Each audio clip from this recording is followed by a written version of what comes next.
நாங்கள் போனோன்னே ஃபஸ்ட்டு அவங்க கேட்டது வந்து, நான் இங்கே கூட்டிகிட்டு வந்து உங்களுக்கு ஆறுதல் தெரிவிக்கிறேங்கிறக்கு முதல்ல ஒரு மன்னிப்பு கேட்டார். நாங்கள் அழுதோம்.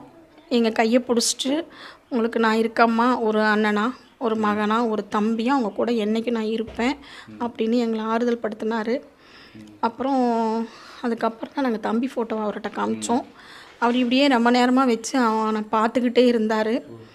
அப்புறம் நாங்கள் அழுகவும் அப்படி இப்படி மண்டி போட்டுட்டார். எங்கள் கையை விடாமல் இப்படி தரையில் இப்படியே எங்கள் கையை பிடிச்சிட்டு அவர் இப்படி உட்காந்தா எப்படி இருக்குங்க, சேர்லேருந்து வந்துட்டார் இங்கே அவருக்கே உட்காரலாம் இல்லைங்க, நின்றுக்கிட்டே தாங்க இருந்தார்.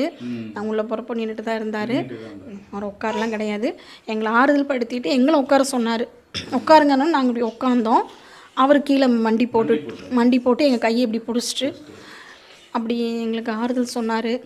நான் இருக்கிறம்மா, அழுவாதீங்க அப்படின்னாரு.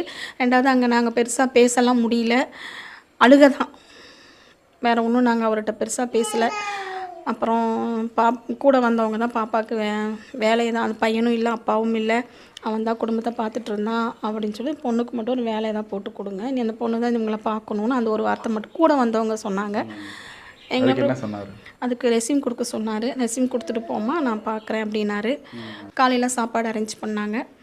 நாங்கள் உள்ளே போனோன்னே சாப்பிட்டு முடிச்சுட்டு தான் அந்த ஹாலுக்கு வந்தோம். அந்த நாள் நாங்கள் அவர்கிட்ட பேச முடியல, குழந்தைங்களுக்கு உடம்பு சரியில்லைங்கிறனால. அவர்கிட்ட சொல்லியிருப்பாங்க போல இருக்குது குழந்தைக்கு உடம்பு சரியில்லைன்னு. அவரும் கேட்டார், குழந்தை இப்போ எப்படிமா இருக்குது, உடம்பு நல்லா இருக்கா நாங்கள். அதனால் பெருசாக எங்களால் பேச முடியல. போனோம், பேசுகிறதுக்கு வார்த்தைகள் இல்லை. அவரை பார்க்க எங்களால் முடியல, ஏன்னா ரொம்ப உடஞ்சி போயிருக்கார். நம்ம ஃபோனில் பார்த்ததுக்கும் டிவியில் பார்த்ததுக்கும் சினிமாவில் பார்த்தது காரணமே இல்லை. அவர் எங்களுக்கே அடையாளம் தெரியல, அந்த அளவுக்கு தான் அவர் இருந்தார். ரொம்ப எப்படி சொல்லுங்கள், வீடியோ கால்லையும் கூட அவர் நல்லா இருந்தார். இப்போ அவரை பார்க்கவே முடியல.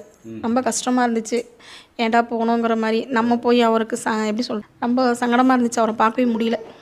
இன்சூரன்ஸ் கொடுத்தாங்க, அங்கே வச்சு ஒரு இன்சூரன்ஸ் கொடுத்தாங்க. அதாவது மெடிக்கல் ரீதியாக உங்களுக்கு யாருக்கு அம்மாவுக்கு மெடிக்கல் ரீதியாக என்ன ஒரு இதுவாக இருந்தாலும் அது எப்போ வேணாலும் பார்த்துக்கலாம். அதுக்கப்புறம் வந்து ஃபேமிலி மெம்பர்ஸ்க்கும் இப்போ போட சொல்லியிருக்காங்க. ஃபேமிலி மெம்பர்ஸ்க்கும் இப்போ கொடுத்துட்டாங்க. அம்மாவுக்கு ஃபஸ்ட்டு அம்மாவுக்கு மட்டும் போட்டிருந்தாங்க. அப்புறம் அவங்க நேற்று போன இடத்துலேருந்து சொன்னாங்க ஃபேமிலி மெம்பர்ஸ்க்கும் இனிமேல் அது பண்ணிக்கலாம் இருக்கட்டும். ஓகே, உங்கள் ஃபேமிலிக்கே மெடிக்கல் இன்சூரன்ஸு லைஃப் லாங்க்கு அவர் வந்து சேவ் பண்ணுற மாதிரியா உறுதி கொடுத்துருக்காங்க. வேற ஏதாவது வேறு நாங்கள் எதுவும் கேட்கல, ஆனால் எது கேட்டாலும் செய்கிற மாதிரி அவங்கெல்லாம் பேசிக்கிட்டாங்க. நாங்கள் எதுவும் கேட்கல அவர்கிட்ட. நாங்கள் கேட்ட இந்த வேலை ஒன்று தான், அவங்க எது வேணாலும் கேளுங்கன்னு தான் சொன்னாங்க. உங்களுக்கு எங்கள் பையன் மாதிரி நினச்சி, உங்கள் பையன் இருந்து என்ன பண்ணுவா அப்படியோ அது மாதிரி உங்களுக்கு என்ன வேணாலும் கேளுங்க நாங்கள்